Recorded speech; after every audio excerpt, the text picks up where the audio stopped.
assalamu aleykum wa rahmatullahi wa barakatuh. Bandiraɓe diine gande kese on calminama e kuuɓal yo jaam Allah kisal woni men dendagal wondimana ko nder ɗon foof yo ceerno Alassane Samba Sow a salminama Seydou Sow a jarama no fewi namdal ma waɗi fayida sanne no fewi ngam ko fate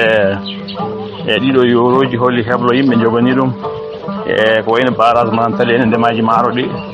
e holi peeje yimɓe ƴetti hen ngam wawde ƴewde holi avenir moƴƴo mo jogorɗen dañde ha wawa moƴƴude walla ha watana wano walla holno mbatten yo e tigui rigui mi adda hen yiyandam kadi helengo jiimi kadi ko fate dendagal ɗeɗo gueɗe e barrage manantali o e omo jogui hen impact makko côté positif woni banggue moƴƴo o ɓuuri hewde ko boni hen ko yo so tawi gollama no foti gollire ni wan noon hay ɗum ni ala hen foof ko jeyɗen ko ndiyam ummotoɗam banggueji goɗɗin ila ummotoɗam to fate ko wayno la Guinée en e plateau gandanɗa hoore made Mandeng dow hunde Mali hunde e Guinée e ɓen sarwata ɗumen ko fleuve de Niger sarwata ɗumen kamine carwa gay yo donc ɗam ndiyam so dañama waɗede nokku ina wawa adande men électricité courant ina wawa kadi wallude en kadi ndemaji ɗi e ɗum ɗon ala ko bonnata e kadi ko foof e banggue kadi côté négatif o woni kalɗa hen ko ndemaji maaro ɗi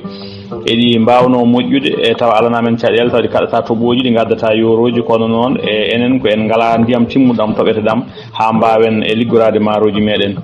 wan noon sa ƴeewi joni Vietnam en Chine en e gandanɗa maɗe Thaïlande en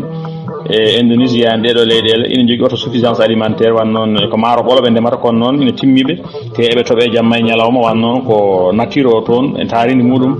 ina rokkaɓe no ɓe jiiɗiri ni toɓo ngo ɗum waɗi ɓe ngala ɗen on caɗele ewne noon ga en toɓetake maaroji meɗen kala ko ndemɗen hen ko ndiyam e kutortoɗam ɗam ko ɗam ɗon kutorte ɗam jaranɗen ɗam jawdi yaranno ɗam yimɓe golliranno ko ɗam ɗon kadi remirte maaro ko te alay saago guuren e joni ala foof ko wawi men wallude ha mbawen wurde e jogoɗen autosuffisance alimentaire so wona koɗo maaro e o joni noon koɗo maaro noon holno mbaɗirten ɗum e il faut ndiyam ɗam rewne lawol tan yo won facteur goto woni hen onon facteur no wano adan ni hande wonata gotum e adan e duuɓi kaltaɗo ɗi sa ƴeewi Sénégal foof no fotiri population e Mauritanie timmani hay million ngaji 5 e yo nden e nature woni taaridi ina jogui droit muɗum e ndiyam no toɓa ha heewa ene ila ha heewa yimɓe kewani kutorto hen yimɓeɓe kewani e goto fof ne heeɓa hakke muɗum sa ayni daña sa remi daña e tawi ko guure mawɗe kadi gonɗa kadi e sa liggima daña yimɓe kewani kono oɗo saaha hande eɗen jaara e fodde wonde près de 5 millions Mauritanie eɗen jaara 18 millions au Sénégal ayi firti ko triple ɓeydima hen laabi tati ko ɓuuri hewde ɓeydima ɗum ɗo wodno tan ko yimɓeɓe alay saago noon ɓe guura hoto ɓe guurata ɓe mbawa wurde yimɓe oɓe addanoɓe koɓe ñaami alay saago ɓe ndema holno hande ndema tan ɓuuri ko wawa dañede toon tellement ko maaro gorko wawa dañede ndema tan hande mbawa ko dañede leyɗele men he ha yimɓe mbawa wurde e gurdam moƴƴam ko maaro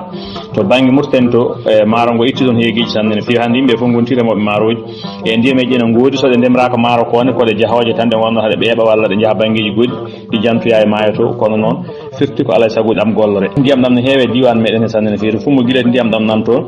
to banggue waalo Mauritanie waaloji magamen waalo ka hayɗi ngo e gandanɗa diwan Bosoyo foof no waɗi e ndiyameji ha heewi ndiyameji ɗi kutortaka ɗum ɗon tan killini no liili e dara nafata ewa maayo ngo kadi ina wawi kadi ilde ha heewa ummorto ɗum koye dendagal leyɗele hoddiɓe men ɓe e voilà donc surtout ko alay saago ndemen alay saago sen ndemani tan en mbawata wurde e yo maaroji noon mbaɗi impact c'est vrai e kono noon e hunde ƴewate joni calculte ko so tawi maaro ko ala ɗon beele yimɓe ma keeɗiɗo ha guure ɗe jeewa yimɓe ɗanno gasa gandanɗa natta dañde e golloɓe leyɗele he e kono noon e leydi ndi sella walla so yimɓeɓe ngala ɗon walla so maaro ko woni ɗon yimɓeɓe gandanɗa ma gartu liggo kamin foof mbawa dañde autosuffisance alimentaire ƴeewa mbetena gasa leyɗele ɗe ndiyam no woodi nder leyɗele to ha heewi ɗam ɓuuri hay toɓo jaam dam cikkata ko maaje goni nder leydi to sa asiɗo fodde wonde 200 métres nder leydi gandanɗa hoore ma heɓatta e maayo ko maaje keɓata ɗam ndiyam ɗam e ressource ganduɗa inépuisable mo gasata donc ko ɗon moyen poɗɗen jogade ay leyɗele arabe ɓe fof ko ɗum walli ɗumen to jiyata to leyɗele arabe ɓe hande kamɓe jeyata en légume aɗa ɗum ɗon hersini hande wiyede ko Maroc en ya Allah Tunisie en Algérie en jeeyata Sénégal en Mauritanie en Mali en légume eɗen tooɓe enen en ngala légume kamɓe ɓe tooɓetake ɓe jogui légume ko waɗi noon ko ndiyam maaje gonɗe nder leydi ɗe ɓe gasi ha ɓe jotti ɓe keeɓi toon ɗam pucciti ɓe gandanɗa harmaɗa ndiyam ɗam gasata ko ressource ha heewi woni toon donc ɗum ɓe gasata ƴeew Casablanca sa fandima Casablanca fodde wonde 150 kilométres aɗa woni dow avion aɗa daara cikkata gonɗa e ladde Afrique central pourtant que désert ko waɗi noon ɓe gas woni ɓe gasi ko forage uji ha heewi ɓe mbaɗi kiifi leydi ndi ɓe mbaɗi barrage uji ɓe mbaɗi hen beeli ndiyam ɓe laalti hen simon ha moƴƴi ɓe mbaɗi beeli ndiyam ɓe tuɗna hen ndiyameji eɓe doosa ɓe mbaɗi uddoji mabɓe ɗum ɗo ko moyen namdi laamuji men no mbawi men waɗande ko way noon ndiyameji ene keewi jahoje ɗe ngala ko nafata ha ɓeeɓa tawa ala fof ko nafi kono noon enen leyɗele men jaɓani ɗum ɗon wadde kono kamɓe ɓe mbaɗi ɗum ɗon ƴeew wiyede Maroc hande kañum remata légume ina ñammina Mauritanie leyɗele goɗɗe ɗe e leydi désert toɓetake hay wadere ndemata to toɓe ndemata ɗum ɗo te ko génétiquement modifié woni ko carotte gotal jiiya carotte gotal no peesa kiloji tati ɗum ɗo wona normal carotte peesde kiloji tati carotte goto ɗum ɗo ko bone woni ɗon ko génétiquement modifié koko nanna hen ADN goɗɗum e goɗɗum chimique waɗa hen rendina to rendina ga e gueɗe goɗɗe ɗe jiiɗa to neɗɗo ñaami tan ko boneji e rafiji e cancer uji garata e muɗum e probléme uji ganduɗa ɓandu wulore en koppi muusoji en guite goyoje en e guite biljinoje en e keeci muusowi en jomum da anta ko jamma ñaw jiiɗa ɗum fof ganduɗa ko beelum no o wini sellani e yo ko ɗum woni koɓe ñamminta en ko holko waɗi noon wan noon ɓe ngala droit waɗ ɗum ɗon kono noon ɓe pelliti waɗir ɗum ɗon e wanno noon kamɓe ñamata pulaar mo reerum lawti wonda ko moƴƴere guese donc kamɓe deal maɓɓe ko lawtini to oga enen oga banggue ɓe gaddani ɗen ñaama carotte rem ɗum gawa ɗum e naturellement e ndiyam dosoɗam walla toɓo jaam kono noon so tawi wattama génétiquement modifié ɗum ɗo ko musiba ɗum ɗo ko aduna ngo scientifique en gaddiri ɗum ɗon hewɓe scientifique en jasɓe mbaɗiri ɗum ko ha mbawa habde e heeguiji aduna he woni ñamdu génétiquement modifié ne woodi makkari mum no woodi maaro muɗum ina woodi gandanɗa hoorema kadi carotte aji muɗum e légume aji muɗum fofoof sen ƴeewi joni maaro men ko ndematen ko joni konko ɓuuri moƴƴude maaro ummoto ko Chine ummoto ko Vietnam ko kanko ɓuuri dakmude ɓuuri safde ɓuuri moƴƴu waɗi noon enen en ngala engrais goɗɗo mbatten sona engrais naturel o walla ndiyam men simple ɗam kono kamɓe to joni soɓe coñi ko ha paari ko produit ji formol ɓe mbaɗat hen ha heewɓe mbawa wadde ko conservé ɓe mbawa rende ko pour hako wawa yettade ko waso bonde ko waso wudde jiiya maaro joni tawa hay koyel gotel ala hen firti ko produit woni ɗon ko posone woni ɗon haydara wawa hen wurde goɗɗum ko koyel wawa wurde neɗɗo wawa wurde hen yo donc firti ko e ka cotten banggueji goɗɗi ko sen joganaki koye men autosuffisance alimentaire kala ko mbawɗen jogade e kala ko mbawɗen addanede addira tan ko yo bone men Nelson Mandela wi kala ko pewjanoɗa tawa ko fewjira tan ko yo bone maɗa yo ko laaɓi ko tan ko enen mbawi dañande koye meɗen ko moƴƴi men ko enen mbawi fewjande koye men ko moƴƴi e meɗen ko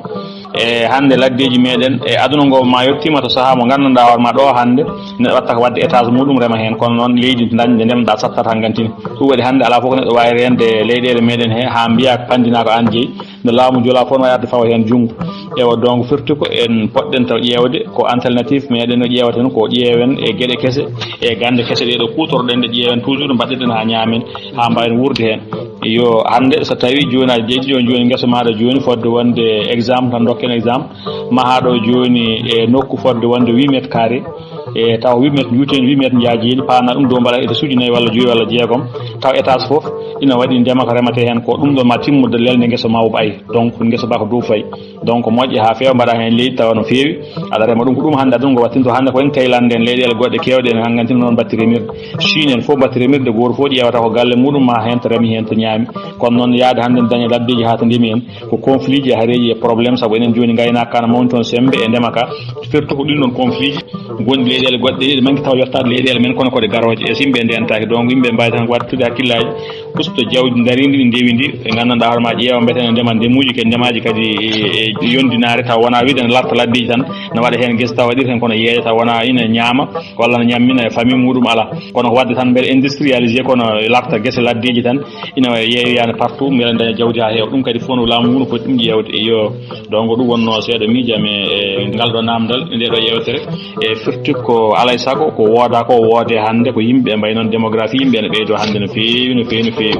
yo noon calminama bandiraɓe no fof beltanama kadi ko yiyande kala neɗɗo e addude en yiyande mum so Allah jaaɓi inchallah noon ceerno Alassane Samba Sow salminama a jarama